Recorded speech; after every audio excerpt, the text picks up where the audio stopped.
여러분, 누구나 부지런하게 살고 싶을 것입니다. 누구나 게으르고 싶지 않을 것입니다. 혹시 여기 계신 분들 중에 저는 부지런하게 살고 있습니다 라고 당당하게 손 들고 말씀하실 수 있는 분이 혹시 계실까요? 다 들고 계신 걸로 보이네요. 역시 우리 교회 분들은 다른 것 같습니다. 모든 분들이 부지런하신 것 같아서 너무 기분이 좋습니다. 근데 부족하게도 안타깝게도 제가 부지런하지 못한 것 같습니다. 저는 잠이 엄청 많진 않지만 몸을 일으키는데 조금 시간이 걸리기도 하고요. 때로는 일하는 것을 미루기도 하면서 놓치거나 실수할 때도 많이 있습니다. 이처럼 우리는 모두가 부지런하는 삶을 살고 싶어 하지만 때로는 게으르고 그로 인해 실수하는 경험을 하기도 합니다. 그렇다면 여러분, 우리는 왜 부지런하게 살아야 하고 게으름을 멀리 해야 할까요? 오늘 본문 말씀을 보면 바울이 데살로니가 교회 성도들을 향해서 하는 권면의 말씀으로 게으름을 멀리 하라고 이야기하고 있습니다. 그 가운데 바울은 데살로니가 성도들이 게으르지 않도록 게으른 자들을 멀리 하기를 권면하며 두 가지를 이야기하고 있습니다. 이 두 가지는 무엇일까요? 그중 첫 번째는 바로 즉각적인 행동을 촉구하는 것입니다. 망설이지 않고 해야 할 일이 있다면 바로바로 말하는 것을 뜻합니다. 여러분, 우리가 게으르게 살아갈 때가 있다면, 나태하게 살아갈 때가 있다면 그 이유가 무엇입니까? 바로 해야 할 일이 있음에도 불구하고 하지 않기 때문입니다. 해야 할 일이 있음에도 불구하고 미루기 때문입니다. 해야 할 일을 알고 있음에도 불구하고 모른 척하기 때문입니다. 조금 늦어도 괜찮겠지, 지금 당장 안 해도 상관없잖아 하면서 미루기 때문입니다. 물론 그러한 일들도 있습니다. 지금 당장 안 하고 조금 있다 하더라도 아무런 지장이 없는 일들도 분명히 존재합니다. 그리고 또한 충분한 준비가 필요하고 준비에 시간이 필요한 일들 또한 당연히 존재합니다. 그렇다면 여러분, 우리는 이러한 일들을 게으르게 행하지 않는 이유가 무엇입니까? 부지런하게 행하지 않는 이유가 무엇입니까? 바로 그냥 하기 싫어서입니다. 의욕이 생겨나지 않기 때문입니다. 그때 우리 모습을 돌아보면 우리는 대부분 동일한 행동을 하고 있습니다. 눕거나 앉아있거나입니다. 또는 손에 무언가를 쥐고 있는데 그 무언가는 99% 핸드폰일 확률이 높습니다. 저도 한번 몸을 뉘면 일으키는 게 쉽지 않을 때가 너무나 많이 있습니다. 최근에는 퇴근하고 집안 청소를 해야 하는 날인데 집에 가서 옷을 갈아입고 너무 더워서 샤워를 한 뒤에 침대에 누웠습니다. 청소를 해야 되는데 몸을 일으키는 게 너무 쉽지 않은 겁니다. 청소해야 되는데 하다가 9시 반이 됐습니다. 제가 퇴근하는 시간은 5시 반입니다. 한 3시간 반, 4시간 동안을 내리 누워서 아무것도 안 했습니다. 졸거나 잤던 것도 아니고요. 핸드폰을 한 것도 아니었고 그때 뭘 했는지 저도 모를 만큼 아무것도 하지 않고 시간이 흘렀습니다. 늦게나마 청소기를 돌리긴 했지만 너무 늦은 시간이다 보니까 조금 눈치가 보이기도 했고요. 빨래는 어쩔 수 없이 다음날로 미뤄서 돌려야 했습니다. 이처럼 여러분, 우리가 해야 할 일을 미룬다면요, 우리가 해야 할 일을 하지 않고 다음 시간으로 넘긴다면 어떠한 문제들이 발생합니까? 먼저 우리는 이러한 문제들 가운데 수많은 난관에 봉착합니다. 우선 아무것도 하지 않는 게으른 상태가 되면 우리는 그 상태에 도취되어서 무료함에 빠져버리고 맙니다. 무료함에 빠지면 어떻게 됩니까? 더 아무것도 하기 싫습니다. 아마 그때 누워있던 제 상태가 이렇지 않을까 싶습니다. 아무 생각도 하지 않고 누워있으니까 게을러지고 무료해지고, 그러니까 더 아무것도 하기 싫어지고 시간은 하염없이 흘러갑니다. 그리고 그 상태에 돌입하게 되면 악순환이 반복됩니다. 그 상태에서 몸을 일으켜서 그래도 해야지 하면 너무나 다행인데 그렇게 하는 것이 쉽지 않다는 것을 우리는 잘 알고 있습니다. 그렇게 되면은 최악의 경우에는 어떻게 됩니까? 우울증에 빠지는 경우도 생깁니다. 제 주변 사람 중에서도 우울증에 빠질 만한 사람이 아니었는데 어느 날 저에게 솔직하게 이야기를 하더라고요. 최근 병원에 가서 우울증 처방제를 받았다라고 말입니다. 어떻게 하다가 너처럼 밝은 사람이, 너처럼 활발한 사람이 우울증 처방제를 받았냐 하니, 어느 날 집에서 누워있는데 아무것도 하기 싫어서 누워있다 보니 그 상태가 하루 이틀, 한 달, 2달이 반복됐다고 합니다. 밖에 나왔기 때문에 해야 할 일을 했지만 집에만 들어가면 아무것도 하지 않았답니다.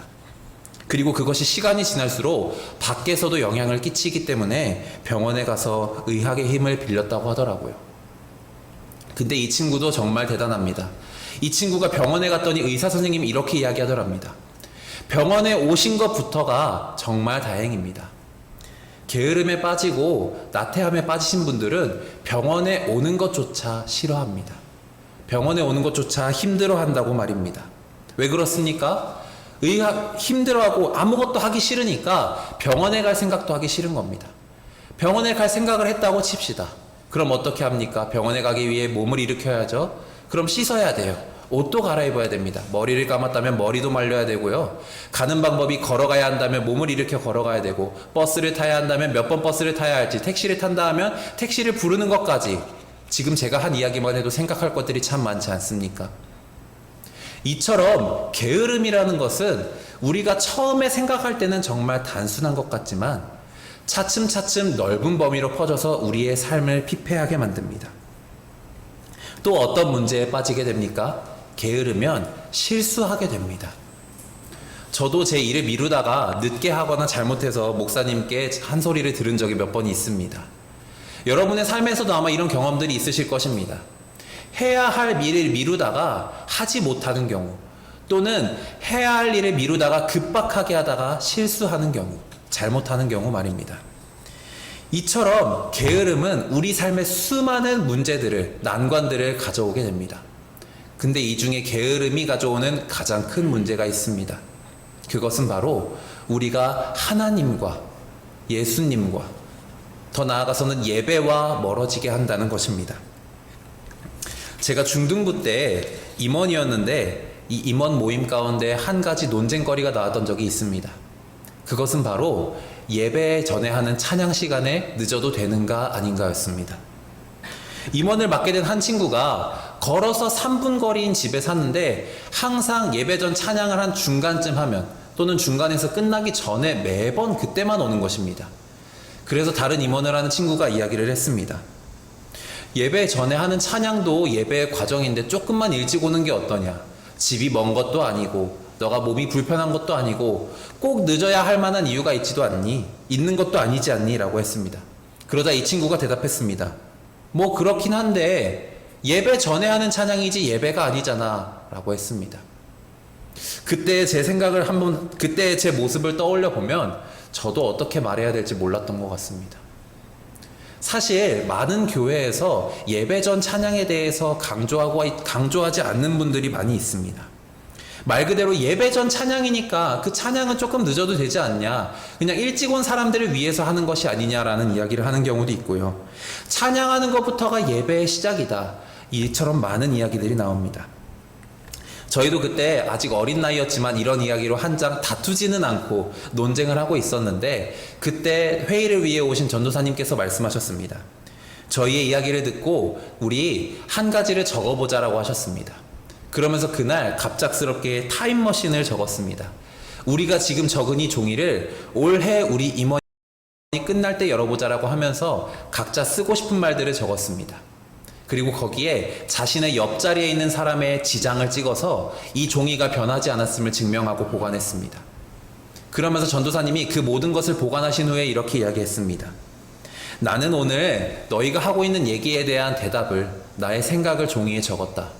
올해가 끝난 뒤에 그 종이를 보고 우리의 모습을 돌아보았으면 좋겠다라고 말입니다. 그렇게 시간이 흘렀습니다. 차츰차츰 잊혀져 갔습니다. 그 친구의 모습에도 조금씩 변화가 생겼습니다. 근데 그 변화는 사실 좋지 않았습니다. 찬양 시간에만 조금 늦던 친구가 어느 순간에는 예배에도 늦기 시작했습니다. 어떨 때는 예배가 끝날 때 왔습니다. 어떨 때는 오지 않은 경우도 있었습니다. 친구들이 한 소리를 하기도 하고 전도사님이 이야기도 해보았지만 쉽사리 고쳐지지는 않았습니다. 그렇게 연말이 되어 타임머신을 열어보았는데 그 종이에 전도사님이 써놓으신 말이 이거였습니다. 이 친구는 조금씩 안 좋아질 거다. 우리가 기도할 수밖에 없다. 예배의 과정은 찬양부터 시작이다. 주보에 나와 있지 않다고 해서 늦어도 된다는 것은 옳은 말이 아니다. 우리의 삶이 예배이듯 교회에서 함께 예배하는 시간에도 늦지 않도록 우리는 노력해야 한다.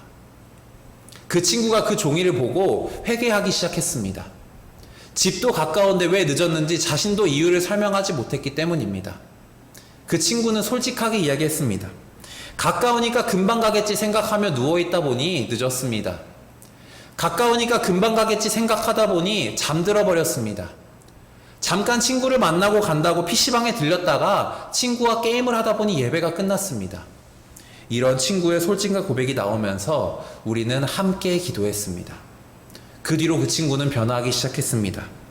예배가 시작하기 30분 전부터 와서 기도를 했습니다. 그때가 저희가 중학교 3학년 때였는데요. 30분 전부터 와서 기도를 하고 오히려 찬양팀에 들어가서 찬양 연습을 하기 시작했습니다. 그 친구가 1년의 삶 동안 느꼈던 것을 자기 스스로 고백하고 회개한 순간 그 친구의 삶이 변화되기 시작한 것입니다. 게을렀던 그 친구의 모습이 즉시 행하는 모습으로 바뀌자 그 친구는 더욱더 뛰어난 하나님의 사람으로 거듭날 수 있었습니다. 이처럼 여러분, 우리는 게으름이라는 삶 속에서 수많은 난관들에 직면합니다. 그렇기 때문에 우리는 이 난관에 직면하지 않기 위해서는 어떻게 해야 합니까? 첫 번째로 우리가 해야 할 일을 즉시 행해야 합니다. 미루어서는 안 됩니다. 언제든 할 수 있지라고 생각하고 놓아서도 안 됩니다. 특히 이러한 삶이 습관이 되면 우리는 하나님과도 멀어질 수 있습니다. 그러니 여러분, 우리의 삶 가운데 즉각적으로 행함을 통해 게으름을 멀리할 수 있는 여러분이 되기를 간절히 소망합니다. 그 다음 두 번째로 바울이 권면하는 것은 우리 주변 사람들의 악의 고리를 끊어내는 것입니다. 당시 데살로니가 교회에도 이러한 사람들이 생겨나기 시작했습니다. 우리가 알다시피 데살로니가 교회는 어떤 교회입니까? 바울이 칭찬을 아끼지 않을 만큼 정말 하나님의 말씀대로 세워지고 예수 그리스도의 복음이 충만한 교회였습니다. 그런데 그 교회에 게으름과 나태라는 것이 들어오게 되었습니다. 그러면서 어떤 사람들이 생겨납니까? 흔들리는 사람들이 생겨나기 시작합니다. 그러면서 오늘 말씀에 나온 것처럼 일하지 않는 자들도 생기고요. 값을 치르지 않고 밥을 먹는 자들이 생겨나게 됩니다. 근데 데살로니가 교회는 어떠했습니까? 너무나 하나님의 말씀을 잘 따르고 예수님의 사랑이 가득한 교회여서 이들을 아무 조건 없이 품어주고 아무 조건 없이 먹을 것을 나누어주고 도움이 필요한 자에게 도움을 주었습니다. 그러다 보니 악의 고리가 생겨나기 시작했습니다. 악의 순환이 생겨나기 시작했습니다. 그렇기 때문에 바울은 우리가 게으름을 멀리하기 위해서는 이 악의 고리를 끊어내는 것이 중요하다고 오늘 본문을 통해 이야기하고 있습니다. 특히 말씀의 시작에 보면은 전통대로 행하지 않는다라고 이야기하고 있습니다. 전통대로 행하지 않는다는 것은 무엇을 이야기합니까? 우리가 하나님과 예수님으로부터 전수받은 성실과 근면의 삶을 잃어버린 것입니다. 여러분, 성실과 근면의 교본이 되는 분이 누구십니까? 바로 예수님이십니다. 예수님은 공생의 사역을 시작하고 편히 쉬신 적이 없습니다. 우리가 아는 것처럼 예수님은 항상 낮은 자들과 함께 하셨습니다. 그들에게 복음을 전하시고 그들에게 기적을 베푸시며 그들을 품고 사랑해 주셨습니다. 하루도 멀지 않고 하나님의 말씀을 전하셨으며 배를 타고 이동하시고 산을 오르시고 낮은 자의 집에 가셔서 기도해 주시고 그들과 함께 식사 교제를 하시며 누구보다 바쁜 삶을 지내셨습니다. 그렇다고 쉴 때는 편안하고 푹 쉬실 수 있으셨을까요?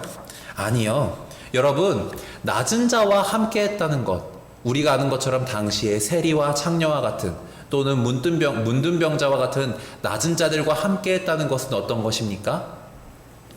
그들이 거하고 있는 곳이 얼마나 좋지 않은 곳인지 우리는 짐작할 수 있습니다. 그런 곳에서 쉬시는 예수님께서 몸 편히 누일 곳이 있으셨겠습니까? 아마 조금 냄새도 나고 잠자리도 불편하고 소음도 많이 있었을 것입니다. 그럼에도 불구하고 예수님들은 그들과 함께 하셨고요. 더 나아가서 어떻게 하셨습니까? 우리가 아는 것처럼 매일 새벽 일어나 동산에 올라 하나님께 기도하셨습니다. 그 피곤하고 바쁜 사역의 와중에도 기도하는 것을 멈추지 않으셨을 만큼 예수님께서는 부지런하고 성실하고 근면하셨습니다. 근데 그 예수님으로부터 받은 성실과 근면을 잃어버린 자들이 주변에 있는데 그들 또한 사랑해야 한다는 마음 때문에 그들에 대한 악의 고리를 끊어내지 못해 게으름이 계속해서 순환되고 있었던 것입니다. 그렇기 때문에 바울은 그들을 향한 악의 고리를 끊어낼 수 있도록 우리가 그들을 멀리해야 한다라고 이야기하고 있습니다.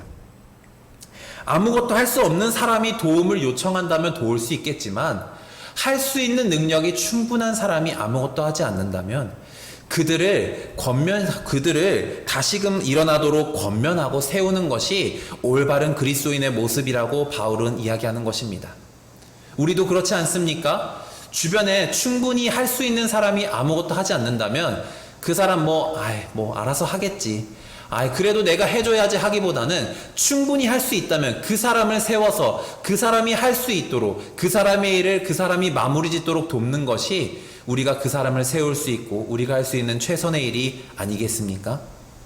이처럼 바울은 우리가 아무리 사랑한다 하여도 그리스도의 참된 사랑이 있다면 악의 고리를 끊어내고 그들이 다시금 일어날 수 있도록 돕는 것 또한 바로 하나님의 사랑, 예수 그리스도의 사랑을 실천하는 것이라고 이야기하고 있는 것입니다. 여러분, 사람이 무언가를 성취하기 위해서는 아주 엄청난 노력이 필요합니다. 그 노력은 누구도 폄하할 수 없으며 누구도 평가할 수 없습니다. 1706년 1월에 한 어린아이가 태어납니다. 이 아이는 부모가 비누와 양초를 만드는 아주 가난한 집에서 태어난 아이였습니다.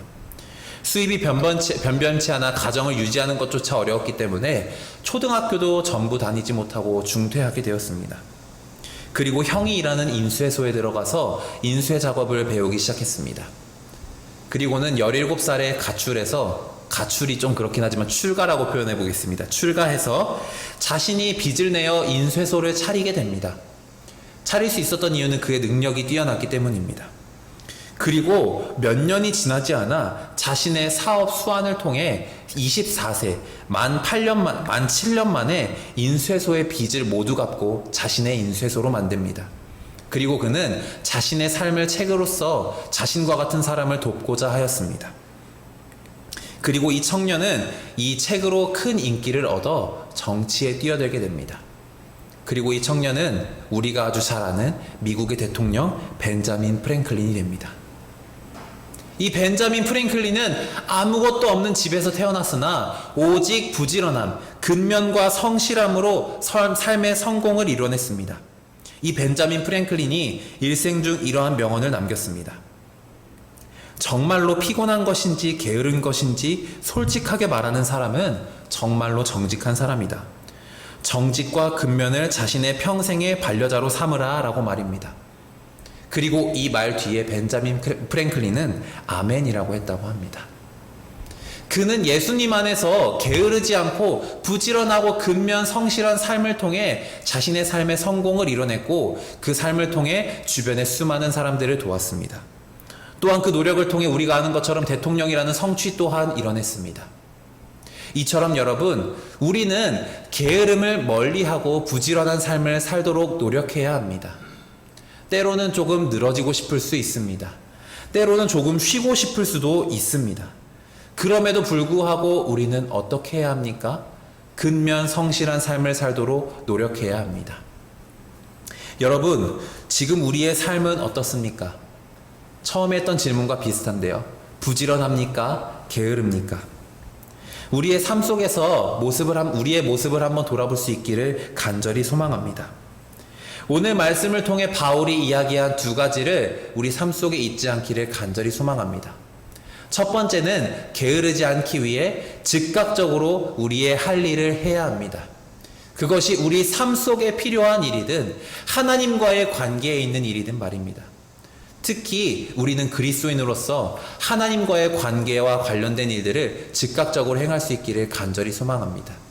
기도해야 한다면 기도하고, 말씀을 읽어야 한다면 말씀을 읽고, 찬양을 해야 한다면 찬양할 수 있기를 간절히 소망합니다. 또한 두 번째로는 우리 주변에 있는 사람들을 사랑하는 마음으로 그들에게 있는 게으름의 악의 고리를 끊어줄 수 있어야 합니다. 물론 어려운 일입니다. 우리가 사랑해서 그들의 악의 고리를 끊고자 좋은 말로 권면할지라도 듣는 사람의 입장에서는 불편하게 들릴 수 있습니다. 충분히 그럴 수 있죠. 나도 노력하고 있는데 왜 나의 삶에 네가 간섭이니? 나도 열심히 살아가려고 하는데 안 되는 걸 어떡하니? 라고 이야기할 수 있습니다. 그럼에도 불구하고 여러분, 우리는 그리스도 안에서 서로 사랑하는 형제자매로서 서로의 삶 가운데 악의 고리를 끊어낼 수 있도록 도와야 합니다. 정말로 도움이 필요한 사람이라면 도와야겠지만 때로는 조금 힘들고 부지런하지 못하고 게으르고 나태한 모습을 보이는 자가 있다면 그들이 다시금 올바른 하나님의 자녀로 일어날 수 있도록 우리가 권면하고 도와야 합니다. 그들을 위해 기도하고 그들을 향해 사랑의 마음을 품어야 합니다. 그렇게 살아갈 때 우리는 주 안에서 올바른 그리스도의 자녀로 살아갈 수 있습니다. 이것이 오늘 본문을 통해 하는 바울의 가르침입니다. 사랑하는 여러분, 게으름을 멀리 하십시오. 부지런히 살아가십시오. 그때 우리는 우리의 삶 또한 변화될 수 있으며 우리의 삶 가운데 하나님과의 관계 또한 발전될 수 있습니다. 우리가 하나님의 말씀을 따라 예수님을 따라 부지런하고 성실히 살아갈 때 우리는 더 나은 주님의 자녀로서 세상 가운데 나아갈 수 있습니다. 부지런한 삶을 통해 주님의 말씀대로 살아갈 수 있는, 그리고 그를 통해 세상 가운데 온전한 주의 선한 영향력을 끼칠 수 있는 우리 모두가 될 수 있기를, 우리 모든 명학교회 성도님들이 될 수 있기를 주님의 이름으로 간절히 소망합니다. 아멘.